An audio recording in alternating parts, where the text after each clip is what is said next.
Bonjour à tous, c'est Kornoma pour la chaîne vidéo Game Meeple. Donc on arrive dans cette deuxième vidéo sur le pledge de l'unboxing de Massive Darkness, le pledge que j'ai fait. Donc là du coup on va passer non plus à la version à la boîte de base, mais aux boîtes qui sont intitulées en gros Enemy Box. Donc qui sont des boîtes qui contiennent des séries d'ennemis. Donc là en l'occurrence il y en a 4, donc on va pouvoir ouvrir donc les Ratlings, les Élémentaires, Reptisorian et les Troglodytes. Donc on va se lancer tout de suite dans l'aventure, en prenant, voilà, peu importe, on va commencer, je suis assez curieux des Élémentaires, donc on va commencer par ceux-là. Ce sont des petites boîtes, donc ça je pense qu'on va les retrouver aussi en version retail. Donc on a forcément du coup les cartes pour les différents monstres. Et je m'attendais à ce qu'il soit plus gros, sans... enfin,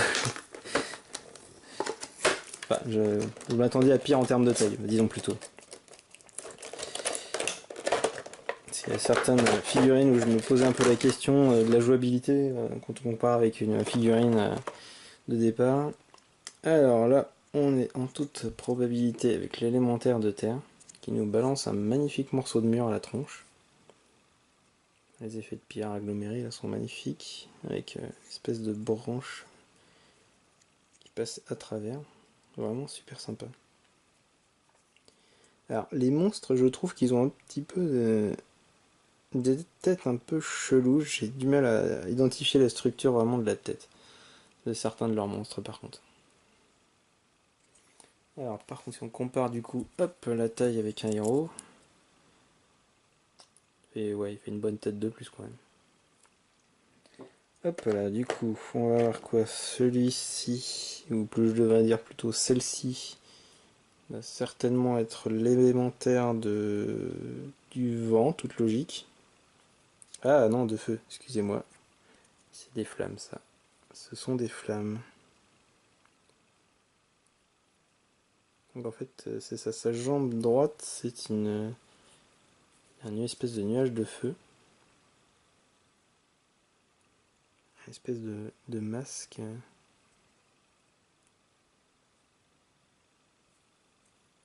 Grande couette. Par rapport à, donc, à nos autres héros. Alors, une taille similaire pour celui-là. Là on doit être vu les effets dessus, ça doit être l'élémentaire d'eau, en toute logique. Une grande... Ah, il est bien sympa celui-là. Et pour ceux qui aiment peindre, je pense qu'il y a de quoi s'amuser là sur les effets sur l'eau. C'est tellement bien rendu, bien sculpté que je pense que ouais, il y en a qui vont s'amuser là. Et par rapport à la figurine, alors par contre là c'est la taille du socle qui me fait instant waouh. J'ai pas de dalle là sous la main, mais à mon avis il occupe bien sa case le bonhomme. Et le dernier élémentaire, hop là.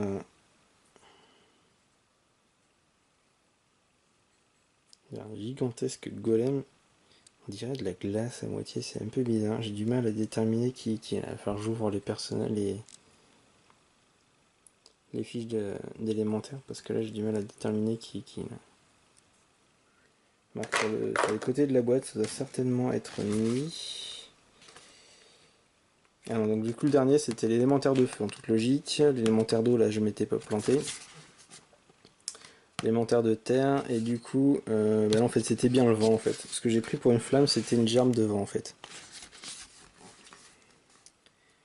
D'accord, ok. Bah, plutôt sympa. Je m'attendais à pire en termes de taille, dans le genre truc tellement maousse que sur le terrain ça devient impraticable, mais là ça va, ils sont restés dans des tailles à peu près raisonnables quand même. Hop, voilà, on va passer. Prochaine boîte que je prends au hasard, les Reptisoriens. Alors ce qui est bon, c'est que celle-ci est un petit peu plus épaisse là par contre. Je sais pas si... Ah oui, si, il y a vraiment du monde là, en fait. Là, il y a par contre, effectivement, on n'est pas sur comme les cartes 4 élémentaires, là on a vraiment un set complet de monstres en fait, c'est ça, de tout niveau en fait. Que ce soit les petits ou les plus gros. Et du coup, dedans, et s'il arrive à me débarrasser rapidement du scotch sans vous détruire les oreilles avec le bruit du plastique.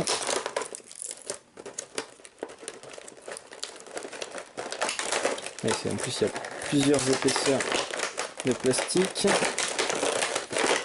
Sauf qu'il y a plusieurs épaisseurs de scotch aussi, tant qu'à faire. Au cas où, on sait jamais. Hop, voilà, c'est pour ça que j'arrivais pas à l'ouvrir. C'est pas possible d'en rester un. Il est où le scotch que je dois pas. Bon bah oui. Ah bah voilà. Hop. Donc j'ai foutu un peu le bordel. Mais au moins, c'est ouvert. Hop, on va les remettre à l'instant.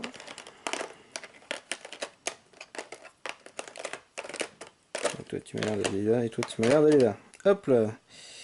Donc on a les petits, enfin les petits c'est relatif, les monstres reptiliens là. Ils sont bien sympas là. Espèce de gros épées là. Donc ils sont quand même toujours à l'échelle des héros. Hein. Alors, il doit y avoir du coup au-dessus, ça doit être certains des boss du coup de cette faction. Toujours avec des gigantesques épées. Vraiment super sympa. Hop, deux autres. Donc, un peu en mode berserk là.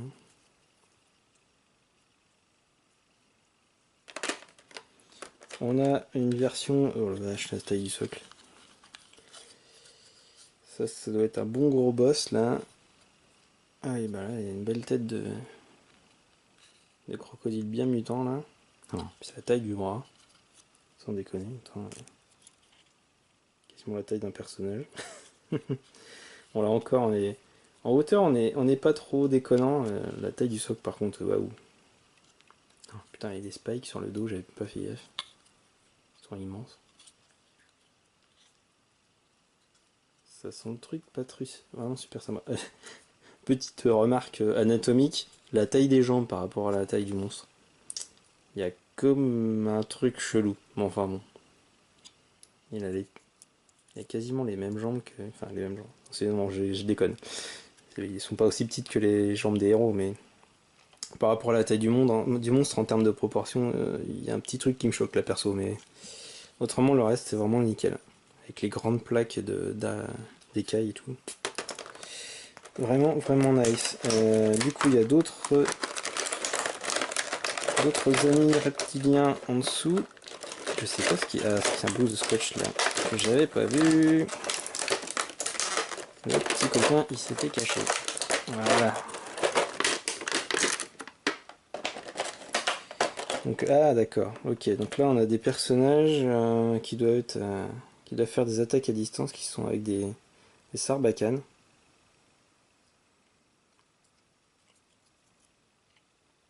Ah, donc il y a vraiment tous les types, c'est-à-dire que les autres premiers étaient plus orientés corps à corps, ceux-là sont plus combat à distance. Donc c'est effectivement celui-là est vachement ce pack-là a l'air vachement diversifié pour le coup. On a vraiment des ennemis qui sont avec tout type de configuration. Ça c'est vraiment pas mal. Celui-là est vraiment pas mal. Une bonne surprise celui-là.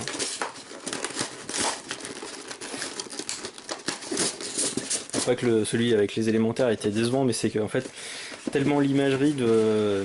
En fait je pense que c'est ça, c'est les élémentaires, j'avais tellement l'imagerie de ce qui a été fait pour Arcadia Quest avec les dragons élémentaires que du coup ça me paraît petit à côté. Ça. Alors du coup là on est sur les ratlings, donc des hommes rats. Là c'est pareil, il y en a un petit peu de tous les styles j'ai l'impression. Un petit peu moins impressionnant en termes de taille, parce qu'on reste quand même dans la taille des héros. Alors il va falloir que vous réussissiez à l'ouvrir, ça aussi c'est une aventure.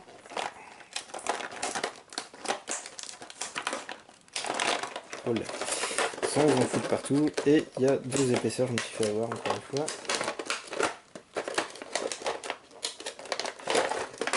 Voilà. Donc là ça a l'air d'être le big boss de la boîte. Espèce d'homme rat bien vénère.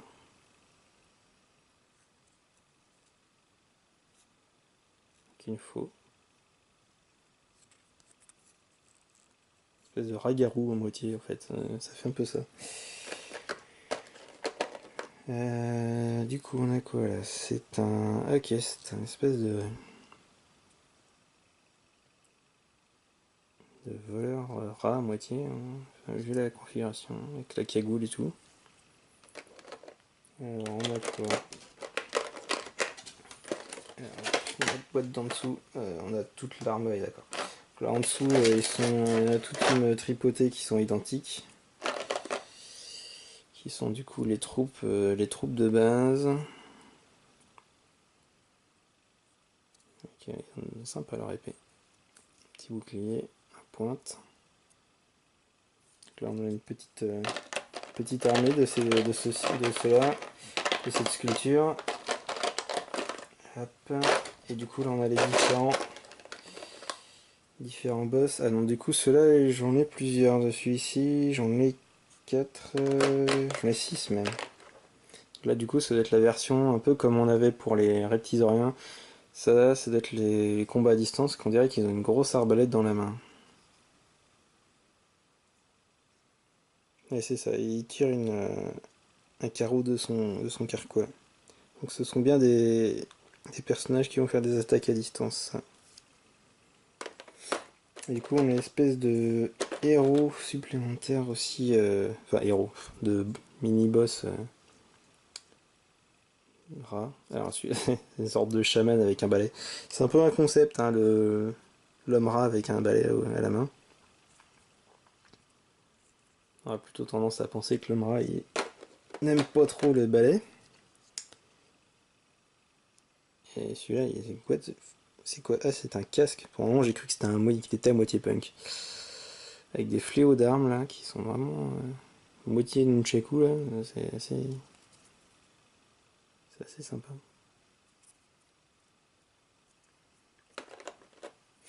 Voilà, encore en termes de taille, le plus gros est un petit peu plus gros que les autres, mais il fait juste une bonne, juste une bonne tête de plus que les héros en fait.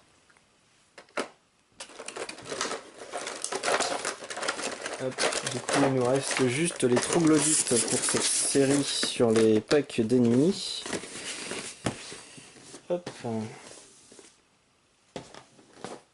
Tac, les troglodytes, qui sont en toute logique des hommes qui vivent sous la terre. C'est bien ça. Donc forcément les cartes qui vont avec. Et oh, sympa le Minotaur. Alors là du coup c'est pareil, le scotch juste pour m'embêter. Si j'y arrive. Allez. Yes. Je vais peut-être faire la même bêtise plusieurs fois. Voilà. Donc là, le big boss de la boîte, c'est un Minotaur. Qui par contre du coup fait vraiment une bonne taille par rapport au héros. Qui fait vachement... qui fait un peu penser au... Excusez-moi. Qui fait un peu penser à l'Abominator en fait. De Black Plague. Mais inverse, les cornes sont immenses. Les dreads.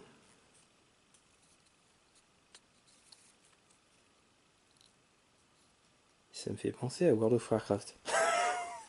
Sans déconner. Enfin bref. Du coup, on doit avoir... Hop, en dessous, toute logique, en dessous ça doit être les troglodytes. L'armée troglodyte de base. Ah, si j'arrive à dissocier les boîtes, oui c'est bon. Donc c'est ça, ok. Donc là on a les versions corps à corps. Oui, si, les versions corps à corps des troglodytes là. Avec une gigantesque épée. Une dague. Belle armure. Vraiment sympa. Belle moustache. Donc là il y en a une petite palanquée. Ils n'ont pas l'air d'avoir de personnages eux qui font des attaques à distance. Parce que l'autre type de mob c'est un bonhomme avec une hache. et tout ce qui est entre guillemets héros de cette faction troglodyte. Encore un à moitié berserk, un espèce de druide chaman là. Ils sont classés sur les peaux de bête hein, sur certaines figurines. Et le troisième héros si j'arrive à l'attraper. Enfin héros.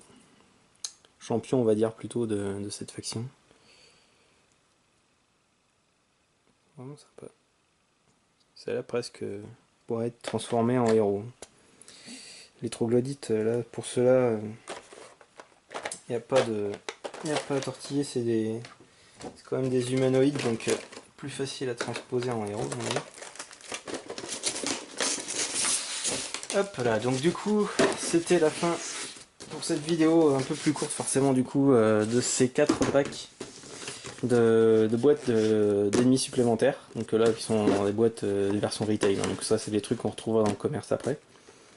Donc bien sympa là. Donc dans ce que j'ai pu voir, tout ce qui est reptilien, je les trouve vraiment super sympa. Le Minotaur aussi de la boîte troglodyte a l'air super sympa. Voilà, donc je vous laisse là-dessus pour cette deuxième vidéo sur les packs d'ennemis. Je vous dis à très bientôt et puis jouez bien.